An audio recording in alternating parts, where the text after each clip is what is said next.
m'appelle Régis Colette. Je suis maître de conférence à ULiège, en Sciences Po, sur un cours qui s'appelle Transformation du secteur public. Et puis, c'est mon activité principale, je suis associé d'un cabinet qui s'appelle Progress Consulting. Nous sommes à Liège, avec une rayon d'action qui est un peu plus large. Liège, qui est la plus belle ville du monde. Hein. Absolument. C'était ce dont on parlait il y a... C'est une très belle ville. C'est une très belle ville. Hein. Mais Namur est mieux. Namur est bien aussi. Juste derrière, mais bien aussi. C'est bien aussi, c'est juste derrière. Et puis alors, j'aime les voyages, les vins et la voile. C'est mes 3 V. Et puis j'ai une fille de 19 ans et des jumeaux de 14 ans, avec lesquels j'essaye d'appliquer une série de techniques en management, mais en vain. Hein, parce qu'en termes de transformation culturelle, faire en sorte qu'ils rangent la tasse dans le lave-vaisselle, ça reste quand même une difficulté d'ordre culturel. Hein, alors on dépend des tas de techniques, mais ça ne marche toujours pas avec le même entrain. Voilà. Ce que j'ai envie de faire avec vous pendant l'heure qui m'est impartie, d'abord partager quelques idées et constats. Et là, le débat peut s'installer. Hein. On peut être d'accord, pas d'accord. Mais notre équipe, dont un échantillon est ici avec moi, eh bien, on a un certain recul sur la manière dont on s'y prend pour changer la culture des organisations. Et on a observé pas mal de choses. Donc on aimerait les partager avec vous. Et puis, peut-être proposer une approche, alors différente, un peu arrogante, peut-être une autre approche, alors pas tellement en change management, on ne va pas être là-dessus. Hein, on parle pas mal de change management aujourd'hui. Le focus qu'on va faire, c'est plutôt de dire, tiens, comment est-ce qu'on... les organisations ont l'habitude de transformer leurs outils, hein, leurs processus. Parfois, elles déménagent, hein, c'est des tas de changements pour lesquels Bonjour. Pour lequel le change management est vraiment nécessaire. Ici, l'accent va être mis plutôt sur comment est-ce qu'on change les organisations, mais avec la culture comme driver du changement. Ça va être ça. Et puis, pour être très concret, quelques business cases sur lesquels on a un peu de retour d'expérience. Alors, avec des choses qui marchent et des choses qui ne marchent pas. On en parlait il y a un instant avec une participante. On tâtonne, hein. Il y a pas mal de choses où on tâtonne, parce qu'on le verra, changer la culture, c'est changer les comportements. Hein. Et changer les comportements, c'est peut-être le métier le plus complexe au monde. C'est un truc qui est quand même pas simple. Hein. J'ai mes amis consultants qui m'expliquaient l'autre fois la différence entre compliqué et complexe. Il me dit, un A330, c'est compliqué, mais si tu y mets 3 ans de ta vie, tu vas finir par comprendre comment ça fonctionne. Il me dit, un plat de pâtes, c'est complexe. Tu peux manger des pâtes 3 fois par semaine, pendant 10 ans, à la dernière fois, en mettant ta fourchette dans le plat de pâtes, tu ne sauras quand même pas définir exactement combien de spaghettis vont s'enrouler autour de ta fourchette. Ça reste des trucs un peu délicats. Un peu délicats. Prêt pour le voyage ? Oui, allons-y. Allez, allons-y. Ça va être un peu business, hein, je vous préviens. Première chose, quand on pense à la performance d'une organisation, hein, qu'elle soit publique ou privée, hein, les clivages chez nous n'existent pas, ça tient à pas mal de choses. D'abord, il faut une bonne stratégie, autrement dit un bon couple marché-produit, autrement dit il faut savoir ce qu'on fait pour qui, quel public on veut attirer, hein, et pour lui offrir quoi. Sans ça, ça ne fonctionne pas. Le deuxième volet, c'est qu'il y a tout ce qu'on appelle chez nous la structure ou le hard. Pour que notre entreprise soit performante, il faut que l'organisation soit plutôt... où il y a des petits bruits d'interférence parce qu'il y a des micros qui s'allument ici. Donc nous ne sommes pas seuls. Si vous voyez une lumière rouge, vous appuyez sur le bouton. Oui. Donc voilà. Allez, oui. Donc, et ça, c'est ce qu'on appelle chez nous le hard. Ça veut dire qu'il faut que les process soient bien huilés. Il faut que les systèmes IT fonctionnent. Hein? Il faut que l'organisation ressemble à quelque chose. Et puis on peut avoir un avantage compétitif lié à une technologie. On est en avance sur tous les autres. On est spécifique parce qu'on a une technologie particulière. Et puis le troisième aspect sur lequel on va se concentrer pendant 1 heure, c'est que la performance tient aussi à la culture et au comportement. Il y a des endroits où on a envie d'aller et envie de retourner. Il y a des hôtels dans lesquels on n'y mettra plus jamais les pieds, puis il y a des hôtels dans lesquels on a envie de retourner. Alors ça ne tient pas à la comment dire, à la signalétique pour trouver les toilettes. Hein. Ça tient juste à quelque chose qui est un peu différent. L'humain. Et qui tient plus à une forme de magie. Mais qui fait qu'il se passe quelque chose. Il se passe quelque chose. Mais là, j'enfonce des portes ouvertes.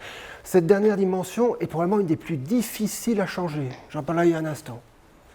C'est passionnant, mais c'est dur. Parfois, je discute avec mes amis chez Progress qui font de l'excellence opérationnelle. Je les taquine. Hein. Je leur dis, faites un métier facile, les gars.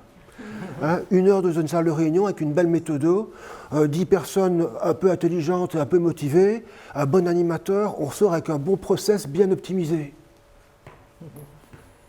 Alors, bien sûr, c'est plus compliqué que ça, hein, c'est typique de brochette dans les fesses, hein, mais changer le comportement d'un humain, c'est un peu plus compliqué. Pourquoi c'est si compliqué?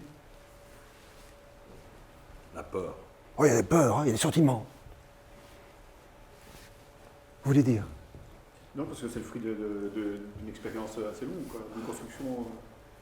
Ah, on va le voir, c'est les fruits de tas de couches qui vont de l'ordre de la compétence technique jusqu'à des choses qui tiennent plus de la psychologie, voire de la psychiatrie. Les croyances, l'éducation. Hein. Parfois, on nous demande de former au networking, et la personne me dit, pour commencer, vous savez, M. Colette, moi quand j'étais petit, mon père me disait, on ne parle pas des inconnus. Donc pendant 20 ans, il s'est pris ça dans la tête, et puis l'entreprise a la volonté de développer le networking et de dire, vas-y, prends la parole en public, va vers les autres. Et là, il se bat contre un schéma qui a 20 ans, hein, et qui s'est bien installé. Pas évident, mais passionnant. Hein. Alors, troisième idée à partager, c'est que quand on regarde la vie des organisations, sauf certaines, mais la vie des organisations, quand on voit les projets de transformation, ils sont rarement culturels.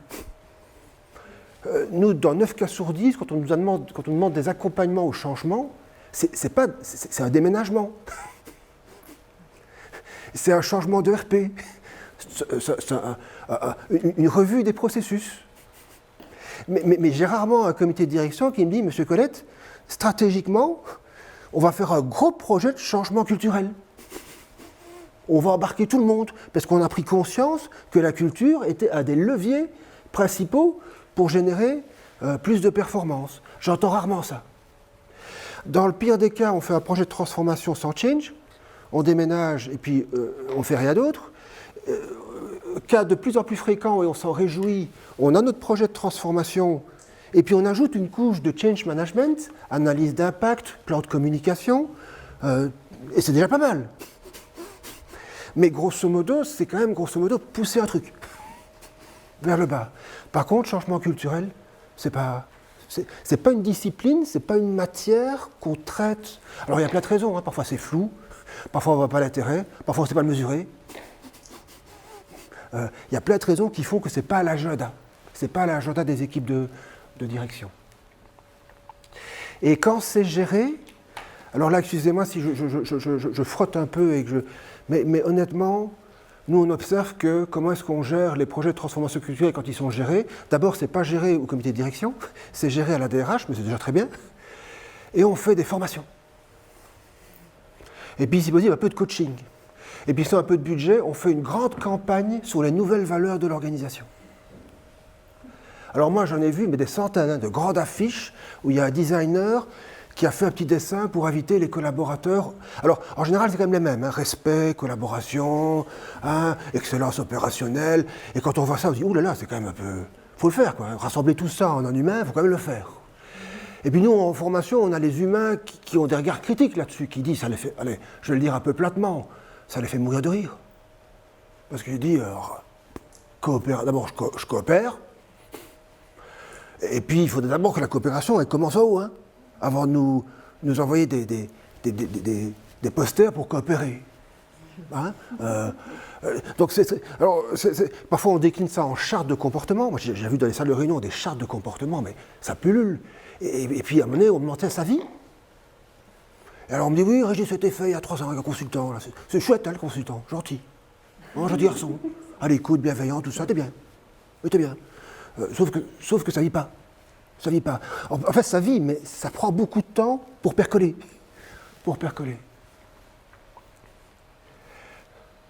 sur le deuxième, sur le deuxième point, la difficulté à changer, juste un petit exemple. Bon, je vous l'ai dit, je suis de Liège, et il y a quelques années, il y a une vingtaine d'années, on travaillait un peu avec elle. D'abord, vous vous souvenez du nom de Proximus, avant encore Belgacom, vous vous souvenez comment la RTT, hein, et la RTT, je me souviens, bonjour, je me souviens qu'ils ont des tournants à prendre, des grosses transformations à faire.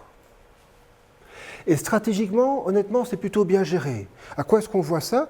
Ils rachètent une petite boîte qui s'appelle Skynet, et puis ils se lancent, ils développent des budgets pour la téléphonie mobile. Autrement dit, ils anticipent assez bien les changements dans l'environnement. Sur le côté stratégique, on y est. Sur le côté organisation, processus et outils, ils sont magnifiques. Alors pour ceux qui connaissent Liège, avant la RTT, c'était un gros bâtiment stalinien. Quand on y entrait, on n'avait qu'une envie, c'est de ressortir. On allait des gros bottins, là, alors je me souviens, les stylos à billes étaient attachés avec des chaînes, pour ne pas qu'on les pique. Hein. Et puis on allait regarder le numéro de téléphone, on est dans une cabine, et puis alors à Liège, ils créent leur première téléboutique. Alors là, je suis émerveillé. Hein. Tout est blanc, designer suédois, c'est magnifique. Il y a une borne interactive qui distribue des tickets, et celle-là, elle leur distribuait, parce que moi j'en ai vu qui n'en ont jamais distribué. Hein. Alors je suis émerveillé. Hein. Je dis waouh! Et alors je prends mon ticket et j'avance vers une dame. Elle est dans un superbe tailleur turquoise, mauve, aux nouvelles couleurs Belgacom. Sauf que quand j'approche, elle me dit « C'est pourquoi ?» Et là, à un seul moment, la magie vient disparaître. Désenchantée. Alors, il n'y a aucun jugement de valeur derrière ça. Hein. Peut-être que, je n'en sais rien, peut-être qu'elle se dit « Mais où est-ce que mon entreprise met son argent ? Je suis dans laquelle... Moi, j'aimais bien, là, le truc où j'étais. » Peut-être que le tailleur est plus sa taille, donc elle est coincée. Peut-être qu'elle a des problèmes personnels, on n'en sait rien. Sauf que stratégie, ok, process, ok, outils, ok, le comportement, c'est la dernière brique, mais c'est une des plus importantes. Là, c'est pas ok. Mais avec beaucoup d'empathie, hein, parce que j'imagine bien que c'est pas évident pour elle. Voilà, et puis dernier point, la culture peut être un avantage compétitif. On cite souvent Carglass comme exemple. Pourtant, c'est des gens qui changent les pare-brises. Ça, c'est quand même pas le truc le plus sexy de la planète, hein, de changer les pare-brises. Je ne sais pas si vous avez déjà eu l'expérience Carglass, mais moi, j'en ai eu 2 ou 3. C'est un petit côté magique. Hein. Vous appelez à 3 h du matin et vous avez une dame qui vous dit... Alors, elle m'a dit, je vous écoute d'abord. C'est déjà intéressant. Hein. Et en plus, on va lui raconter qu'on a fracturé le pare-brise. C'est pour moi la 7e fois qu'elle entend l'histoire depuis minuit. Elle est toute seule dans un call center quelque part, sauf qu'elle est empathique. Et pas une empathie cosmétique. Je vois bien qu'elle me dit « aïe » quand j'explique qu'on a piqué un truc dans ma voiture. Et avec beaucoup de douceur, elle m'explique « dans un quart d'heure, je vous rappelle ». Et puis quand elle me rappelle, elle décroche, elle dit « Monsieur Colette ». Parce que je ne suis pas le dossier 24/13/484. Je suis Monsieur Colette. Et j'insiste sur le côté non cosmétique, hein, parce qu'il y a pas mal d'organisations où cette couche-là d'authenticité, on la met, mais ça reste quand même un truc un peu marketing et cosmétique. Hein. C'est beau. On sent bien le discours qui est plutôt répété plutôt que le véritable contact. Est-ce que vous avez une première réaction par rapport à ces différents éléments? Est-ce que ça... On est plus... Excusez-moi, je suis envoyée pour venir mesurer Aïe. la culture. Si ce n'était pas mesurable, je ne pense pas. Je pense qu'il y a sûrement des manières de mesurer la culture. Ça va être difficile. Ah oui, Ah non, oh là là. Ah non, c'est difficile, hein, dites. Ah, c'est difficile. C'est parce que j'ai pris mon matériel. Alors, ça peut se mesurer éventuellement à la largeur du sourire. Ah. Voilà, ça peut notamment un indicateur de performance. Hein, on va mesurer. Voilà, Regardez. Non, ça, c'est un sourire. Ça, c'est bien, ça dit. Ouais. Et aussi la hauteur des idées, non? À la hauteur des idées. Attendez, voilà, regardez. Ouais. La longueur des cheveux. Ça, c'est pas gentil. Hein. Depuis le début de la journée, on est sur ce truc-là. Parce qu'elle a de longs cheveux. Et je voyais le slideshow avec tous les trucs comme ça. Oui, voilà. C'est... Non, ça, il faut un peu... Non, mais 15 ans d'analyse hein, avec le truc. Hein. Ah bah oui. Bon, ben, bon, je sais pas que ça va pas être facile, mais bon, on a quand même les esprits avec nous. Et les esprits, ils ont certainement quelque chose à voir avec la culture ici. Hein. Ils nous envoient probablement des Il y messages. a des esprits qui sont présents. Ouais. Voir des on est peut-être écouté. Des esprits sur le changement, peut-être. Peut-être. Surtout dans un cadre très structuré. On va voir si les petites lampes rouges se réallument. Il y a du boulot, hein, monsieur Colette. Daisy, c'est ça qui me passionne. On a des boulevards. Bien. Allez, peut-être d'abord une définition de la culture, même si j'imagine que ça vous parle. Hein. On est sur des attitudes, des croyances, des rituels, des styles de management. C'est quand même intéressant de voir un peu ce qu'on va changer. Alors ça peut être la manière dont on se dit bonjour le matin, mais c'est quand même parfois beaucoup plus impactant quand on mesure la manière dont les décisions sont prises. Les systèmes de communication, et puis là on a notre iceberg, le comportement c'est la partie visible, puis il y a des tas de couches qui sont invisibles, hein, qu'on ne sait pas mesurer. Voilà, deuxième point, peut-être une approche. Comment, même si la question est ambitieuse, comment est-ce qu'on change la culture d'une organisation? Ben, j'aimerais d'abord échanger sur quelques éléments, quelques conditions sine qua non. Et d'ailleurs, chez Progress, parfois, quand ces conditions ne sont pas là, on n'a pas envie d'y aller. Parce qu'on sait bien que ça n'a pas marché. Donc c'est des critères de succès. Le premier, on l'a rappelé ce matin, c'est que ça va être long. Ça ne veut pas dire qu'il n'y a pas des quick wins, c'est tout ce qu'on peut imaginer, mais ça va être long. Parce qu'on ne change pas un truc qui a 30 ans en 3 mois. Il faut oublier. Donc parfois, avec les comités de direction, notre premier message, c'est si vous nous avez pris pour intervenir 2 mois, il faut oublier. Ça ne fonctionnera pas. C'est un système de percolation. Deuxième chose, on doit avoir une photographie initiale et puis une photographie finale. Il faut savoir sur quels éléments culturels on va travailler. Et là, il y a plusieurs stratégies. On travaille sur des choses beaucoup plus globales ou bien on travaille sur des attitudes spécifiques. Culture du feedback, empowerment. Et là, on doit définir les éléments sur lesquels on va travailler. On doit être géré, tout ça doit être géré en mode projet. Donc en mode change management. Pour la petite histoire, Progress, nous, on a un ADN plutôt historique de coaching et de training. Donc ça fait 5 ou 6 ans qu'on s'équipe de profils différents, qui viennent plutôt des Big, d'Accenture, des grosses boîtes qui ont l'habitude de gérer des process complexes. Il faut que ce soit un projet, avec un ASIS, un to be et une progression. Donc on est quand même dans de la technologie indicateur de performance, steering comité, on est dans de la technologie projet, mais appliquée à la culture. Important. Il faut évidemment un soutien actif et visible du numéro 1, en tout cas de l'équipe de direction. Et c'est là que ça coince. Parce que moi je rencontre 3 grands profils de managers. Des managers qui n'ont pas conscience que la culture, ça a du sens de la changer. Des managers qui sont intellectuellement d'accord avec l'idée, parce qu'ils ont lu Lalou ou 3-4 bouquins et qui se disent « ça y est, j'ai envie de faire ça ».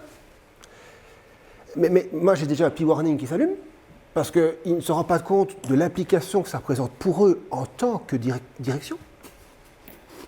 Et puis le troisième segment, c'est des personnes qui disent « Monsieur Colette, on va y aller, et je mesure très bien à quel point ce projet va être impliquant pour moi en tant que dirigeant.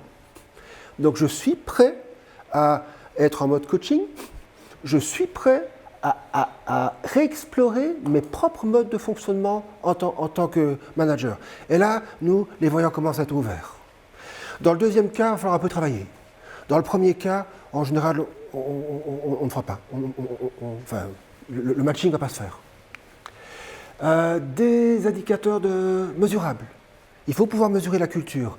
Parce que moi, je vois bien que les CEO, les équipes de direction, si on leur dit, écoutez, on ne pourra pas mesurer, on est encore dans une culture, parfois de départ, où, si on ne sait pas mesurer, c'est que ça n'existe pas. Hein? Management classique, hein, il faut que je mesure, puis je travaille sur des écarts de performance. Il faut les rassurer avec ça. Et là, on est sur des indicateurs de satisfaction, des indicateurs, ça on pourra en parler dans les questions-réponses, pour mesurer comment ça bouge. Ah oui, très important, ça c'est vraiment plus important, avec le rôle de la direction, intégrer plusieurs facteurs. Ça veut dire quoi? Ça veut dire que pendant 15 ans, nous on a donné des formations en management. Et moi, au fur et à mesure du temps, ça générait une petite frustration pour moi. C'est qu'ils repartaient avec des plans d'action. Mais parfois, 3 jours après avoir réatterri dans leur organisation, l'environnement n'était tellement pas porteur qu'ils mettaient un tiers de leur plan d'action en place. Ça veut dire que parfois on me demande de faire des formations à l'empowerment et à la responsabilisation, et puis quand je pose la question, expliquez-moi un peu votre process budgétaire. Ils veulent aller manger une pizza avec leurs 5 collaborateurs, qu'est-ce qui se passe? Et là, on me dit, 3-4 semaines pour avoir la décision. Je dis, attendez, je parle de 60 balles, hein. Je ne parle pas d'un investissement en Afrique du Sud. Hein. Et là, on me dit que c'est une vraie usine à gaz. Donc ça veut dire que le process n'est pas adapté au comportement. Donc c'est intéressant d'avoir les deux qui changent en même temps. Donc ça veut dire qu'ils sortent de formation et en même temps, en termes de plan de communication, on leur donne les résultats d'un groupe de travail, empowerment, qui est en train d'alléger les process de l'organisation pour faire redescendre le niveau de accountability plus bas dans l'organisation. Et si on ne fait pas ça, les messages sont contradictoires, ils sont pas articulés, ils ne sont pas cohérents, ils sont même démotivants. Parce qu'en formation, ils vivent l'entreprise idéale. Et puis on les reparachute dans leur organisation, je les revois 6 mois après, ils me disent « Régis, dur, hein, l'empowerment ». Ouh là là là là. Les collaborateurs, parfois, ne sont pas impliqués. On n'explique pas aux collaborateurs les changements de culture qu'on veut faire. Donc parfois, ils sortent de formation avec un super projet de management participatif. Donc il faut des réunions participatives avec 7 collaborateurs à qui on n'a pas expliqué qu'on voulait faire du participatif. Alors ils viennent un peu déçus, ils me disent « Régis, la réunion dure, hein ? Je pose mes questions, hein, tu m'as dit qu'il fallait poser des questions, je me pose des questions. Qu'en pensez-vous? Le grand silence intersidéral. » Il y en a un qui lève la main et qui dit « Chef, tu sais pourquoi tu es chef et moi pas ?» Ben voilà, toi tu trouves les solutions et moi je les mets en œuvre. Ou une autre main qui se lève qui dit « Chef, tu es allé en formation, ça se voit, redeviens comme tu étais, on t'aimait bien. » Et ça donne des changements de culture qui ne percolent pas, qui ne prennent pas racine. Large panel d'activités, ça veut dire du training, tu travailles sur des processus, du digital, des capsules, de la communication. Il faut créer une masse critique. Et si on n'arrive pas à cette masse critique, la culture ne bascule pas. Et puis, dernier point, beaucoup de respect pour les anciennes cultures. Ça veut dire que le fait on n'est pas en train de dénigrer les anciennes cultures. Et les cultures ne sont jamais bonnes ou mauvaises, elles sont juste adaptées à des environnements stratégiques. Je vois que vous prenez une photo. LinkedIn, vous prenez contact avec moi, je vous envoie tout ça. Okay. D'accord? En format PowerPoint ouvert. Okay. Comme ça, vous pouvez aller picorer ce qui vous intéresse dedans. Okay. Voilà. Donc, c'est un peu nos critères quand on rentre sur un projet, de se dire, écoutez, on veut bien faire des formations classiques, c'est notre métier, et ça va donner des résultats, mais si on veut aller un peu plus en profondeur, si on va aller sur des choses un peu plus pérennes, il va falloir ouvrir le champ d'investigation. Par contre, faites un projet de changement culturel, avec le label changement culturel. Il faut que l'organisation développe sa capacité à être sur ce mode-là. Le changement culturel, c'est un changement comme les autres. Alors, quelques outils pour travailler là-dessus. Il y a un outil qu'on aime beaucoup qui nous sert au diagnostic, mais qui nous sert aussi au plan d'action. Alors, d'emblée, je tiens à préciser que ce n'est pas Insight, ce n'est pas DISC, ce n'est pas MBTI, ce n'est pas Jung. Donc, il va y avoir des couleurs, mais on n'est pas sur ces modèles-là, qui sont plus des modèles de préférence et de mode de fonctionnement. On est chez Graves, donc pour ceux qui ont fait du coaching, on est plutôt du côté Spiral Dynamics, qui est un modèle qui parle plutôt des systèmes de valeurs, plutôt que des modes de fonctionnement. Donc pour nous, et moi j'aime beaucoup MBTI et tout ça, mais pour nous dans l'iceberg, on est dans les couches un peu en dessous. On est un peu en dessous. Qui font qu'on adhère ou pas à un projet d'entreprise. Je suis extraverti, je suis introverti, je peux adhérer au projet d'entreprise. Hein. Par contre, si je ne supporte pas de travailler pour l'armement, je vais avoir du mal à être dans une entreprise qui revoit les process pour des usines d'armement. On est plutôt là-bas. Alors ce modèle dit quoi? Graves, auteur américain, il dit que l'histoire de l'humanité est une succession de différents systèmes de valeurs. Hein?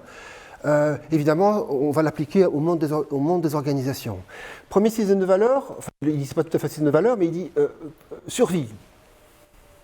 Il fut une époque en nos contrées où quand on se levait le matin, on espérait terminer la journée vivant. J'espère pour vous que ce n'est pas votre cas dans les organisations actuelles. Les risques psychosociaux sont là, mais les risques physiques disparaissent, techniquement. Hein? Bon, ça, on oublie, parce que si on en est là, c'est hein. Deuxième système de valeurs, c'est ce que Graves appelle le clanique. C'est tout ce qui est rituel. Et il correspond, dans l'histoire de l'humanité, à l'homme des cavernes. Il y a un orage, on ne comprend rien, mais on sacrifie un animal. L'orage va cesser. Il y a un sapin de Noël dans votre organisation à la fin de l'année? Ben voilà, on est là-dedans. Chez Progress, on leur enlève la fête de fin d'année, je pense que c'est la révolution. Et on fait karaoké ou on fait des blind tests. Il fut une époque où si on empêchait les karaokés, franchement, c'était assassiner foule sentimentale devant un micro à 4 morts bourrés à 1h du matin, c'était un truc qui était constitutif de la culture de notre organisation. Hein? Pas au point d'en faire un élément de recrutement, mais presque. Presque. On est là-dedans. Organisations qui sont encore très culturellement là-dedans, ce sont le clergé, la franc-maçonnerie. Nos amis militaires, qu'on voit là pour le moment pas mal ce matin. Hein. Le salut au drapeau, ça reste quand même encore très rituel. Hein. Système de valeurs suivant, on appelle ça le primordial guerrier. Autrement dit, c'est t'es pas d'accord avec moi, ben je t'en mets une. Système de valeurs très très très utile dans certaines situations. Hein. Stade de foot, mouvement de foule, on est avec ces deux gamins. Tribunal ne pourra jamais vous reprocher le coup de boule suivi du mawashi transversal. Hein. Le rouge va être accepté. Dans les organisations, c'est quand on va passer un email avec 3 points d'exclamation, le tout en gras, voire en rouge. Ou que le marketing dit on va atomiser la concurrence. Atomiser, hein. Vous voyez l'image, hein. Hein? On est là-dedans. Rouge. Alors, ça a du sens, hein, mais de mesurer le niveau de rouge dans une organisation. Ensuite, niveau de bleu. Le bleu correspond dans l'histoire de l'humanité aux premières grandes civilisations. C'est l'essence du droit, de l'ordre, de la discipline, de la structure. Si votre voisin, tous les dimanches à 14h, lave sa voiture, il a un système de valeurs pas mal dans le bleu. À l'excès, ça donne la bureaucratie. Ou mon épouse qui est fonctionnaire, il fut un temps, mais c'est terminé, où son collègue pouvait faire 3 journées de recherche pour identifier d'où viennent les 2 € qui manquent sur un compte. Parce qu'il faut que le compte soit juste. Attention, hein, ce n'est pas inutile le bleu. Hein. Start-up, quand ça manque de bleu, ça part dans tous les sens. Intéressant de mesurer si on a un besoin ou moins. Alors le quatrième, on est en plein dedans.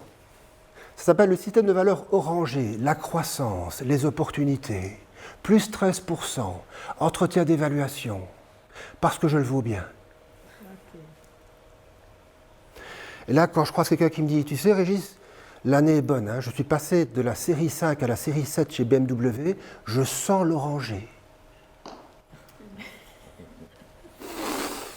Vous ouvrez un journal économique, vous avez de la page 1 à la page 30 de l'orangé en puissance, avec le CEO qui annonce avec beaucoup de fierté qu'il a rapatrié 13 millions d'EBITDA vers l'actionnaire australien. tout ce système de valeurs-là est en place dans nos organisations. Nous, on a beaucoup travaillé dans le secteur public. Le secteur public s'est pris une vague d'orangers à fond la caisse. Entretien d'évaluation, objectifs, balance scorecard, tout l'attirail de ce que le privé commençait déjà à faire pas trop bien, et j'ai envie de dire. Avec le coup qu'on a vu ce matin, burn-out, parce qu'à mon 17e entretien d'évaluation, on me demande pour la 17e fois d'augmenter encore de 7%, je peux commencer à être un peu fatigué. Mais le discours officiel managérial, il est orangé. Allez les gars, on y croit, the sky is the limit. Alors on dit tout est possible.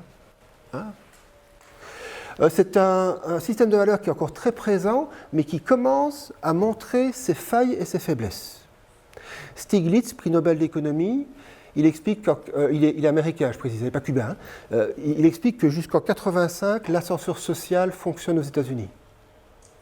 Il dit à partir de 1985, les grands principes de méritocratie ne fonctionnent plus. Et il explique qu'en 2017, si vous êtes noir et que vous vivez dans une banlieue pourrie de Los Angeles, vous n'avez aucune chance, statistiquement, d'être avocat à New York. Statistiquement, il y a des basketteurs qui y arrivent, mais on les compte sur le doigt d'une main. Il est économiste, statistiquement, ça ne fonctionne plus. Alors c'est encore essentiel, parce que dans la plupart des organisations, sans résultat, on ne survit pas. Mais cette culture-là commence à être challengée pour le moment. Je ne sais pas si vous le sentez, mais moi je le sens. J'étais l'autre fois avec un dirigeant, il parlait pour la Noël devant 400 personnes. Et alors, il m'envoie son slideshow. C'est la fête de Noël, il m'envoie son slideshow. Et je vois, son slideshow, c'est 10 slides, 9 de chiffres. Je dis, waouh. Avec en finale, les bons résultats. Il me dit, qu'en penses-tu? Je dis, alors j'ai une bonne relation avec lui. Donc je me permets une forme d'assertivité. Je lui dis, écoute, il y a ta première ligne de management qui va probablement applaudir, parce qu'il y a peut-être un bonus à la clé, je n'en sais rien. Et puis tu as Nicole au rang 15, à qui on va refuser une machine à café. Je ne suis pas sûr de l'impact de ton slideshow. En termes de valeur. En termes de valeur. Et puis il me dit, Régis, oui, mais ça va permettre de financer les investissements futurs. Je ne discute pas ça. Je ne discute pas la pertinence de l'oranger. Je discute simplement des poids que tu vas mettre dans ton organisation pour faire ça. L'oranger peut asphyxier. Alors, je m'excuse parce que parfois je suis un peu critique sur l'oranger, parce que moi, depuis 5 ans, mon oranger diminue. Il y a encore 5 ans, franchement, je rentre à la maison, je dis, on a décroché un chouette projet à 300 000 €. Oui, je dois vous dire que mes enfants, ça ne les passionnait pas, ça. Une nouvelle génération, ce truc-là, c'est pas ce qui les fait vivre. Et puis on m'a demandé d'être prof d'UNIF, je suis allé mettre sur LinkedIn, je me dis, prof d'UNIF, tous les quarts d'heure, j'allais voir le nombre de likes, peut-être que vous avez vu. Là, on est dans l'oranger. Bon, je vais d'acheter une voiture, pour la première fois de ma vie, c'est une voiture moins chère que la précédente. Et je vis bien avec ça. Ça va, vous me suivez toujours? Oui. Alors, qu'est-ce qui compense l'oranger, à votre avis? On en parle depuis ce matin. Ce matin, je vous rappelle qu'on s'est tous un peu embrassés. Ben oui, pour un peu contrecarrer culturellement l'oranger qui... Il y a la bienveillance. Il y a le management participatif.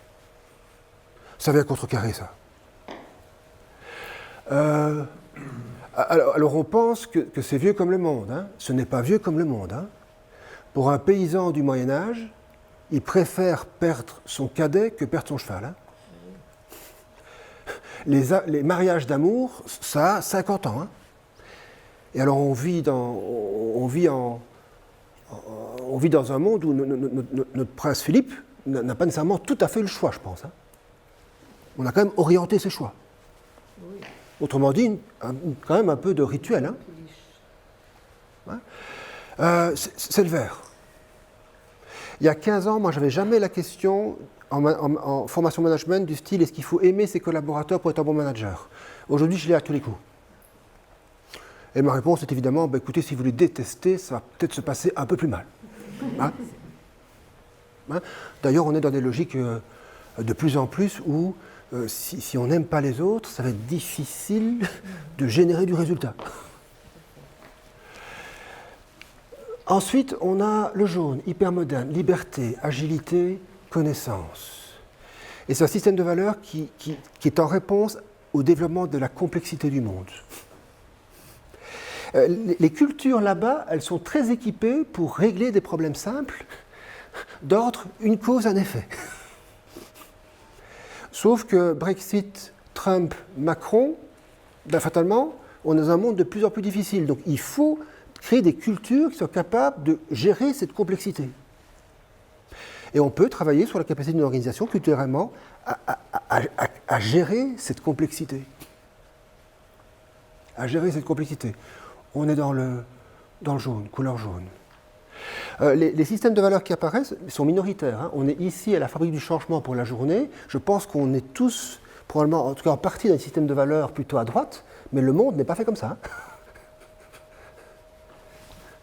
Je vais plomber l'ambiance 15 secondes, si vous me le permettez. Attentat du Bataclan, moi j'ai observé la réponse de l'État français. Hein. Vous vous souvenez de ce que l'État français a fait dans les 24 heures? Ils ont fait décoller des Rafales ou des Mirages pour aller bombarder des positions de Daesh en Syrie. Autrement dit, quel type de réponse? Guerrière. Et puis Michel Onfray, qui est un philosophe, a tweeté quelque chose du style c'est complexe ce qui se passe. Le type, il ne s'est pas levé un matin en disant je vais faire ça. Il faut peut-être s'interroger sur nos systèmes éducatifs. Il faut peut-être repenser la diplomatie française. Il faut peut-être tirer les vraies leçons des 2 guerres en Irak. Il s'est fait lâcher. Hein. Lâché. Il a été accusé de complaisance. Il jouait juste son rôle d'intellectuel jaune qui dit attention, à force de mettre des emplâtres ou des jambes de bois, on ne traite pas les vrais problèmes en profondeur. Ça va? Je n'ai pas trop plombé le truc? Non. Et puis le dernier système de valeurs qui apparaît, c'est ce qu'on appelle le turquoise. Connecté avec l'univers. On mange bio. On embrasse les arbres. Mais ça fait un moment, ça commence. Ah, ça commence, mais ça prend un peu d'ampleur.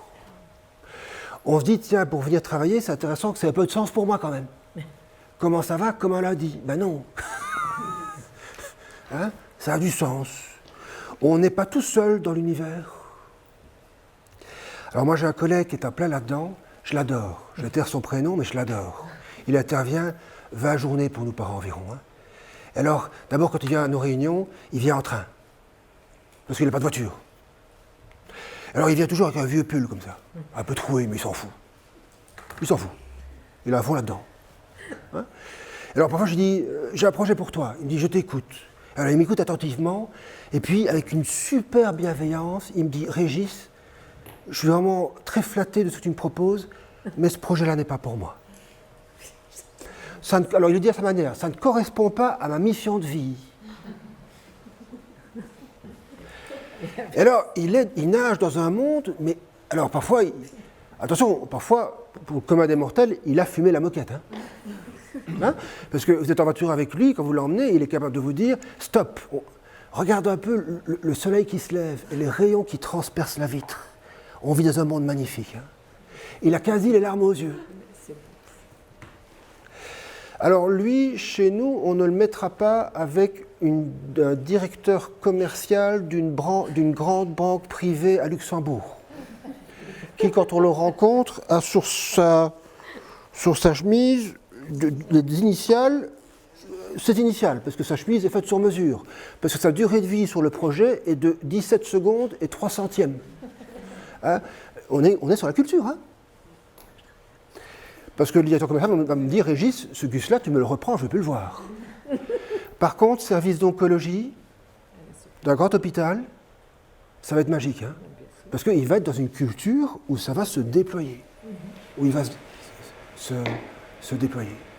Est-ce que les couleurs ont un lien avec ce que présente la Lune dans son bouquin? Oui. Termine. Oui, Lalou part de Spiral Dynamics, mais utilise l'opale, par exemple, qui n'est pas là. Mais ça a un lien. Mais moi, on a repris, nous, les couleurs de Spiral Dynamics, qui est le modèle de départ. Mais c'est les mêmes couleurs, oui, absolument. Absolument.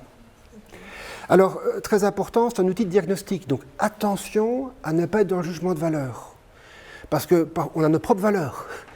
Et parfois, nous, coachs, consultants, on a une tendance naturelle à pousser tout le monde vers la droite. Or, attention à notre objectivité quand on intervient.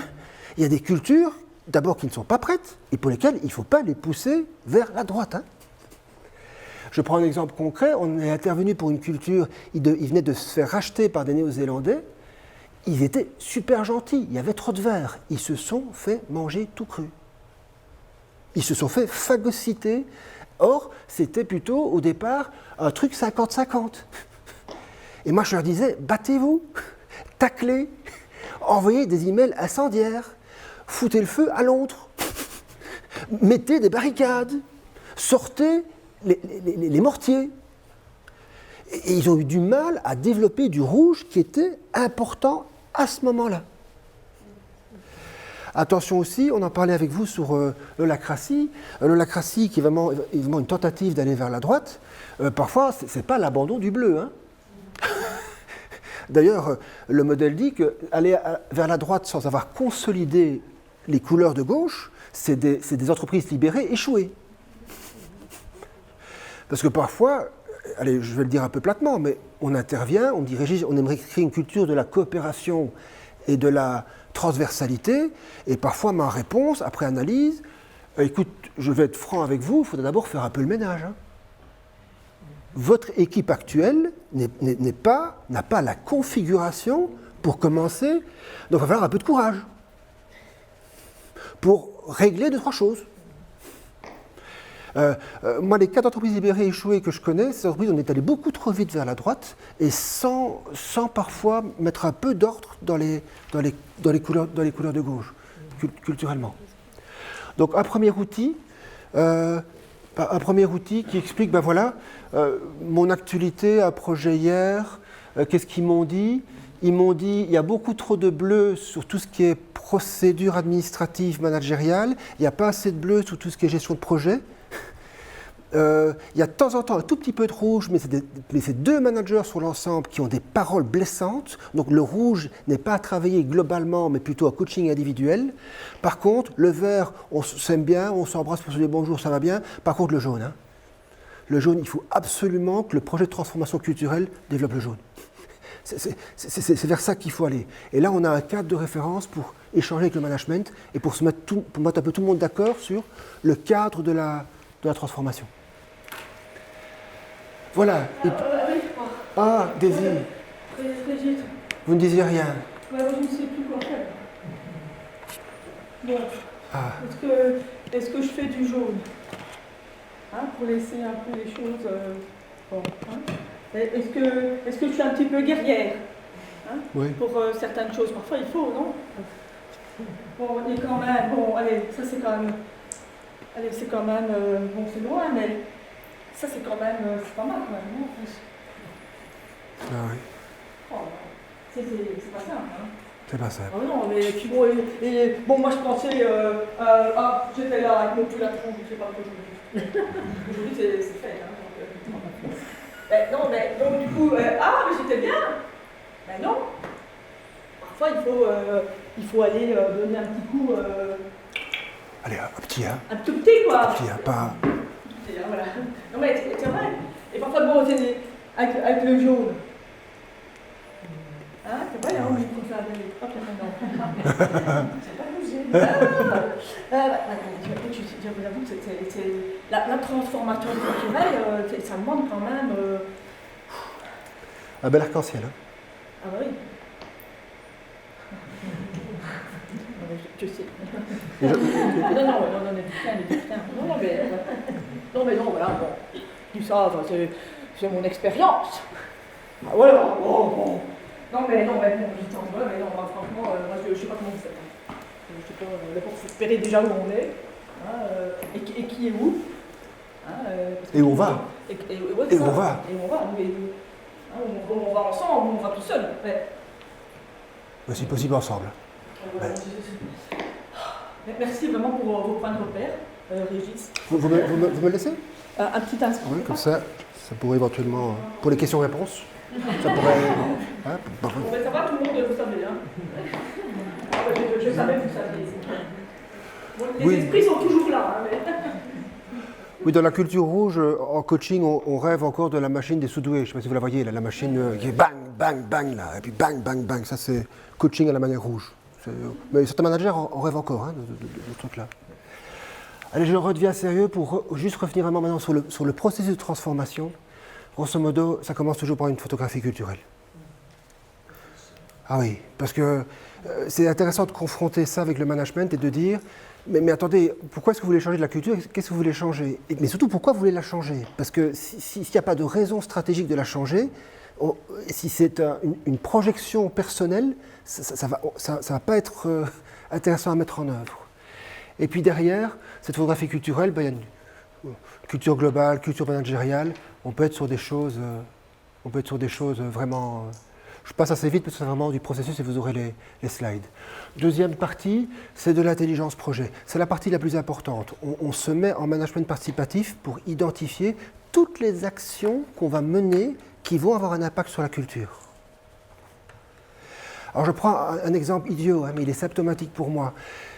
Un de nos clients voulait travailler sur tout ce qui est orientation client. Chouette, changement culturel. Sauf qu'à un moment donné, je vais visiter leur usine principale. Et vous avez l'entrée de l'usine, et vous avez 4 places de parking devant l'entrée de l'usine. Direction générale, direction générale, direction générale, direction générale. Si on veut être cohérent avec soi-même, il va falloir que dans le plan d'action, il y ait une action qui consiste à aller déboulonner les 4 panneaux pour les remplacer par client, client, client. Et puis peut-être, si on met un peu de turquoise, d'autres personnes qui ont peut-être plus du mal à se déplacer. Et pour les collaborateurs, si on ne fait pas ça, ça les fait sourire. Ils disent, Régis, orientation client, t'as vu le parking de notre usine? Je veux dire, tu nous reviens avec la septième vague de consultants qui vont tout changer chez nous, on n'y croit plus du tout. Intelligence projet, c'est là que ça se joue. Et puis évidemment, on a des actions à mener, les facteurs clés de succès, c'est classique. Et puis on a la mise en œuvre, et là qui peut prévoir, je passe ce slide-là, mais qui peut prévoir plein d'actions différentes. Plein d'actions différentes. Et ça peut être faire venir un clown, donc dans le registre business théâtre pour conscientiser, mais ça va être du process pur aussi, hein. Ça veut dire du lean. Hein. Du lean sur certains process qu'on va optimiser, mais avec comme driver le changement culturel. C'est ça qu'on a. Hein, c'est pas économiser 3 équivalents temps plein, hein, c'est derrière l'empowerment si on travaille sur l'empowerment. Des conférences, les systèmes d'évaluation et de récompense. Hier, ils m'ont dit ça, Régis. On promouvoit la transversalité, les objectifs restent individuels. Donc, qu'est-ce qui va faire en sorte que je vais passer d'un silo à l'autre? Explique-moi. En plus, j'ai un agenda hyper chargé, donc mes arbitrages, ils vont être clairs. Ils vont être clairs. En plus, il y a un seul manager qui m'évalue. C'est moins de plus 1. Donc, c'est lui que je vais suivre. Et évidemment, c'est intelligent. Sauf qu'il faut changer le système. Quelques business cases? Oui. Ah ben, je vais prendre celui-là, je l'aime bien celui-là. Compagnie d'assurance. Contact center, donc vous voyez ce qu'ils font. Hein. Si vous avez un sinistre, vous appelez, ils répondent. Culture très très très orangée et bleue, hein. Autrement dit industrielle, avec des super tableaux partout où ils ont le temps d'attente en temps réel. Et les listes d'attente en temps réel. Donc je ne vous dis pas, vous décrochez le téléphone avec un œil sur votre écran, l'autre œil, enfin, quand c'est possible, hein, l'autre œil sur l'écran. Ils sont fatigués. Ils sont un peu fatigués. Et notre mandat, c'est de réinjecter d'abord du turquoise, d'abord du sens. Parce qu'ils ne savent plus pourquoi ils viennent travailler. Ils ne savent plus. Autrement dit, remettre le client au centre du dispositif. Mais de nouveau, pas le dossier 24/13/484, hein, pas le numéro 13 à la ligne d'attente. C'est Mireille qui a appelé ou Jean-Paul qui a une difficulté. Hein. On recrée ce contact-là. Alors ça se passe comment concrètement? Il y a le numéro 1 qui fait ses business review trimestriels, Et alors, il met juste un bête slideshow, j'ai envie de dire. Hein. Mais il commence par ça, avec une photo d'une dame qui a les pieds dans l'eau dans sa cuisine, et une photo d'un homme qui vient de se faire percuter. Et il rappelle juste, on est là pour eux. On est juste là pour eux. Donc c'est eux qui appellent. Il ne faut pas qu'on l'oublie. C'est des humains qui répondent à des humains. Et là, on vient d'injecter dans le plan d'action une dose de turquoise. On a injecté pas mal de jaune pour monter les middle management en puissance, mais les collaborateurs aussi. Pas mal d'initiatives d'amélioration des process, mais de manière participative. On n'a pas dû injecter de rouge, mais on a réinjecté du bleu, mais avec du vert. Donc on a réinjecté du process, mais de manière très participative et très innovante. On a métacommuniqué sur tout le processus. On a montré les couleurs à tous les collaborateurs pour leur dire on est là, on va là-bas. Donc, pour les aider à décoder ce que le management allait commencer à faire avec eux. Par contre, avec parfois des petites erreurs. Je prends un exemple, le numéro 1 du département, périmètre, ils ne sont pas grands, ils sont 120. Et alors, on est en réunion d'équipe avec son middle management. Et il lui vient une idée très lalou. Empowerment, responsabilité. Et il se tourne vers, je la vois encore, vers Isabelle, 59 ans, et dit « Ah, Isabelle dit, on va répartir les prises de notes de la réunion entre nous. Tiens, voilà mon portable, Isabelle. » Et là, je lis dans les yeux d'Isabelle que l'alou, l'empowerment, le changement culturel, elle aurait aimé s'en passer. Autrement dit, il n'y a pas d'accompagnement. Tout simplement parce que moi je me mets à la place d'Isabelle, le clavier du portable n'est pas le même clavier que son poste fixe.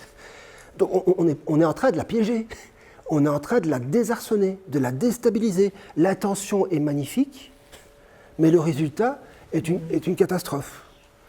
Ça veut dire que pour ceux qui connaissent le leadership situationnel, 1, 2, 3, 4, c'est un vieux modèle, mais nous qu'on utilise pas mal pour expliquer que l'empowerment, ou quand on injecte du jaune, il faut être très très prudent pour les amener en style 4 dans le temps qu'il faut.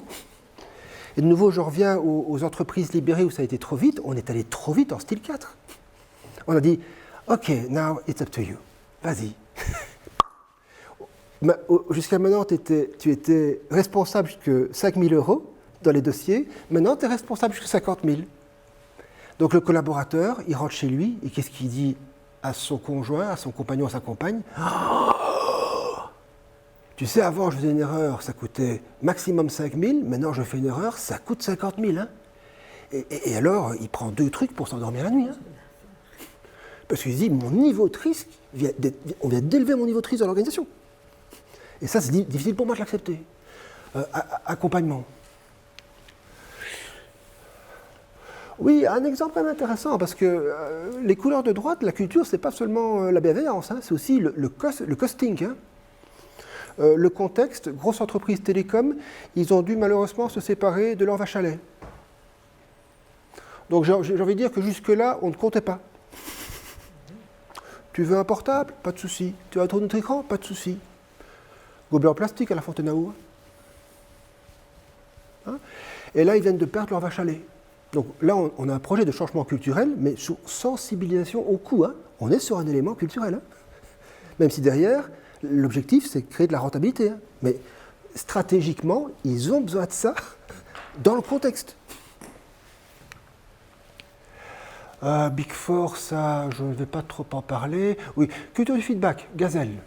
Entreprise biotech, start-up, forte croissance, difficulté de communication. Donc quand on est 15, c'est facile, hein, on se dit tout à la machine à café. Quand on est 100, c'est beaucoup plus difficile. Et il voit apparaître une difficulté de se dire les choses. Et là, on est sur un changement culturel très précis, donner et recevoir du feedback. Il y a bien sûr de la formation, assertivité, etc.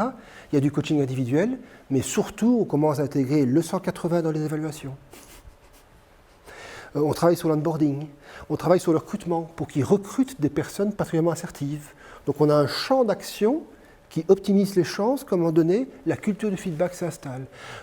Action symbolique. Le numéro 1 voit dans l'onboarding des personnes, après 30 jours, tous ceux qui sont arrivés, pour leur rappeler que c'est important de se dire les choses. Et là, en termes de force symbolique, on a un message clair du management. on est là-dessus. Oui, puis je vais terminer par celui-là, parce que c'est un projet qui me tient très à cœur, parce que c'était dans la région liégeoise, on a vécu en région liégeoise toute la fin d'une époque sidérurgique. Hein. Et je me souviens qu'il y a quelques années, là, quand on a fait ces projets-là chez Arcelor, alors je fais un focus là-dessus parce que le projet consistait surtout à voir les ouvriers, donc les opérateurs, et à passer 4 jours avec eux, à juste les équiper pour qu'ils comprennent les changements qu'ils sont en train de vivre. Et je me souviens de sessions vraiment intéressantes où on prenait le temps de leur expliquer que, allez, pour le dire un peu platement, un grand consultant était passé. Ils avaient, à force d'avoir mesuré des choses vraiment très précises, ils avaient diminué de 70% les stocks de pièces détachées. Mais pour un ouvrier de maintenance, un stock de pièces détachées, s'il ne trouve pas la pièce, ça peut être la fin du monde. Hein, parce qu'il y a des gens derrière qui attendent. Hein. Et alors, franchement, on leur avait rien expliqué, il fallait leur expliquer. Donc, besoin d'un fonds de roulement, est-ce qu'il y a besoin d'un fonds de roulement, comment fonctionne une organisation. Donc, tout le travail dans le plan d'accompagnement du changement culturel, tout le travail pour même équiper, pour comprendre, même techniquement, ce qui se passait. Et il y avait des sessions magnifiques, parce que je me souviens que c'est là que j'ai, pour la première fois de ma vie, entendu, c'était il y a 10-15 ans, un manager dire en toute honnêteté à un ouvrier de Coquille-Sambre-Liège, d'écouter, faire venir le minerai du Brésil, le traiter à une coquerie, ça n'a aucun sens économique. On peut être d'accord ou pas d'accord, mais dans 15 ans, il n'y aura plus de coquerie en Europe. Mais je vous explique pourquoi. Voilà ce qui se passe. Dernier exemple là-dessus, dans cette entreprise-là, tous les 5 ans, ils changeaient de pause. Donc 5 ans, pause du jour, 5 ans, pause de jour, plus pause de nuit. Donc je ne vous dis pas leur vie. Hein. Donc pendant 5 ans, je fonctionne en pause de jour seulement, puis 5 ans, pause de jour et pause de nuit. Et juste qu'il n'y avait personne qui leur a expliqué que les prix de l'acier sur les marchés internationaux, ça fait ça. Donc gérer une acierie, c'est un coup d'accélérateur, un coup de frein. Et là, on est en train de donner du sens à ce que... Donc ça veut dire hein, pour éviter que les ouvriers se disent le matin que les managers sont en réunion pour brainstormer sur la manière de leur casser les pieds, hein, ce qui n'est pas le cas. Hein. Parfois, on dit ça aux opérateurs, écoutez, le management est plein de bonnes intentions, il ne se lève pas le matin avec comme intention de vous casser les pieds. Il y a des raisons à ça. Donner du sens, et là, on réagit avec du turquoise. Comment est-ce que je comprends le contexte et comment est-ce que je donne du sens? Est-ce qu'il y a des... Je regarde le timing.